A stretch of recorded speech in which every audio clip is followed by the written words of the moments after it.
Hey everyone, welcome to Crank It Up Podcast, the YouTube home of Brigand Games. I'm Jim Price, and on this designer diary, I want to talk about the influence of the Ogre Battle series on Erudia Battle of Birthrights, our upcoming game coming to Kickstarter in 2021.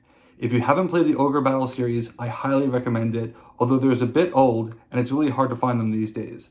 Ogre Battle 64 is my favorite in this series. It's my absolute favorite on the N64, and I can't say enough about this game, which is a shame because not a lot of people have played it, and it wouldn't surprise me if you knew nothing about it. If you do have a chance to play it, whether it's on emulation or if you can track down a copy, I highly recommend it. Not only does this game give us a number of jobs because it has its own job system, unique from Final Fantasy, that we can bring into the game, like the Phalanx, the Doll Masters, the Witches, the Beast Masters, plenty of classes that we can choose from, but specifically it inspired a number of mechanics about the game, particularly as how the game is going to be organized. One of the things that I always loved about the Ogre Battle series is that it was very early on a branch storyline. The idea behind the game was that you couldn't do everything. You may have what's called an A path or a B path, or there'd be varying decisions that you'd make that would influence aspects of the plot, or what characters you could recruit. This actually directly inspired the Acolyte system, which is at the front and center of Erudia's organizational system. When you play a game like Ogre Battle, you have the classes, and you can make someone into a knight, you can make them into a wizard, into a cleric, depending on whether or not they were male or female. Certain classes were available to one gender, but not the other. And that was very interesting. But even more interesting was the fact that you had these playable characters that you could recruit who would start in one class, and there'd be something special about them. Whether it was the fact that they had a different appearance, or different abilities, or that they had special equipment, or they could unlock special equipment through a quest, there was something very unique about these playable characters that made you want to recruit them, especially since you couldn't get them all. If you recruited one character, it meant that you'd pass on another. If you went on one branch of the storyline, you may never see this other character, and it was all very interesting. And when I think about that, I think about the Acolytes because they represent the playable characters in your army because they have these unique identities.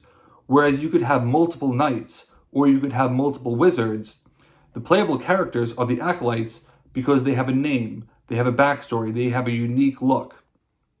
And in many aspects, the entire design of Erudia is driven by the presence of the Acolytes. If you know the rules, you know that you draft them at the start of the game. You get one from your primary and one from your secondary. That's an extremely important choice because it not only drives your entire strategy, but it takes away an argument that you're never going to see a certain character. When you have a large army, there isn't room for everybody, and Ogre Battle did this extremely well. Like many tactics games, there was a fixed limit on how many people you could deploy at one time.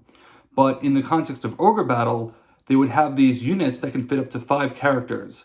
And a character could take 1 space or 2 space. That's not really relevant in Erudia, but it was very interesting because it meant that how you arranged everybody, you can do a 1, a 2, and a 2, 3 1s and a 2, or 5 1s.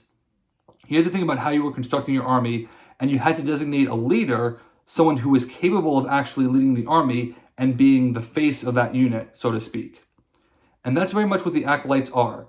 In a game where you have one leader who is extremely powerful and the best unit in your army, the truth is that you have many games where you might win, but you may never see your leader. It's a 50-card deck.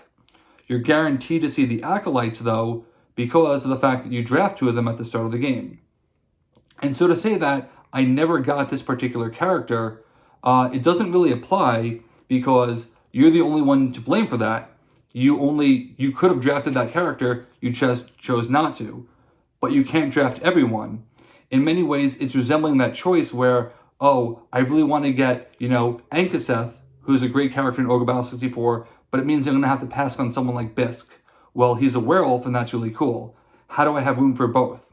Now, obviously, we don't want to make the game too obtuse where you have to cultivate your deck every single time, but the same feeling applies where there's a hard choice involved at the beginning of the game. Do I take Vulcan? Do I take Neptune? Do I take Minerva? Which wizard acolyte am I drafting? And it's super fascinating to me because you learn a lot about the person based on the acolytes that they draft because of the abilities that they want to start the game. And because of that, we are honoring the Ogre Battle series in a way that resembles the choice of the characters that you're picking in the choice of the acolytes that you're drafting at the start of the game. And because of the fact that, not everyone is capable of leading a unit, that makes the acolyte special. It's the reason why in our naming scheme, you may notice that there are certain ranked units who have titles like page or squire, representing knights, different progressions. But the acolytes are all uniquely named because they're people, again, they're playable characters. And I just really wanted to honor the Ogre Battle series in a way that ends up being the cornerstone of the design of the game. And I really enjoy that part about it. The second way that it really had a major influence is on the idea that a secondary tend to be creatures. We have 4 secondaries in the core set of Erudia, which are dragons, skeletons, Hivions, you're probably not going to know what a Hivion is, and fairies. And the fairies being one of the recruitable monsters, so to speak, from the Ogre Battle series, it's definitely in there to honor them. You'll notice that you have creatures for the secondaries versus humanoid classes for the primaries, even though they have a secondary form. Well, why is that? Again, that goes back to Ogre Battle, and it makes perfect thematic sense because in that construct, you had a unit that had to have a human leader, and they could have creatures inside that unit. Creatures usually took up 2 spaces, but there was always a human leader because they would be the ones who were commanding them. In fact, several of the classes were based on the fact that the presence of a particular leader, like a beastmaster, would increase the value of the beasts that were in the army. It made pairing very interesting. Well, if I'm fighting a war, I'm not just going to go hire a bunch of dragons and expect them to fight on my behalf. No, typically, there's someone else who is leading the charge, which is why you see that the secondary are creature-based, representing the fact that they really can't be primaries from a thematic sense. But we also don't want them to be so from a mechanical sense either.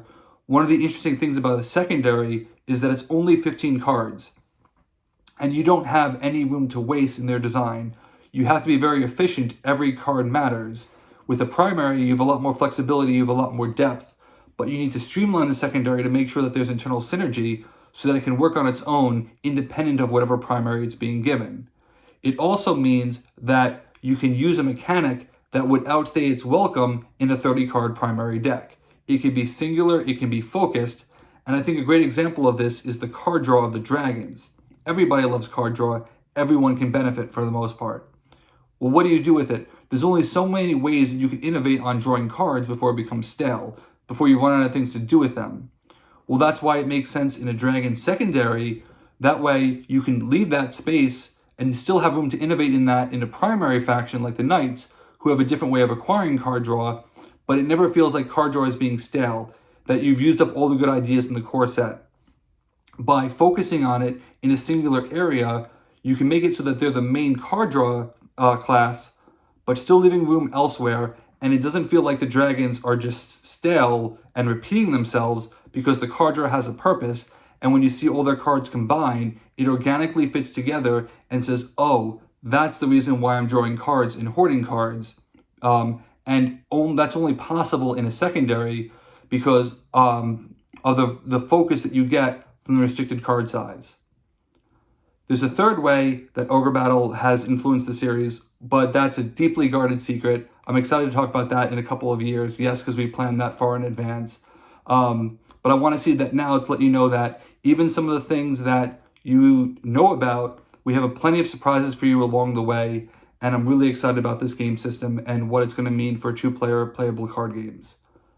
Thank you so much for watching. Next week, we're going to be talking about another topic, which is going to be about this playable area that is used to reduce infinite loops. On Friday, I'll be talking about a video about common pitfalls in card games, particularly Smash Up, that lead into these types of infinite loops and what we did specifically to avoid those. I hope you check it out. Thank you so much for watching. Let's shut it down.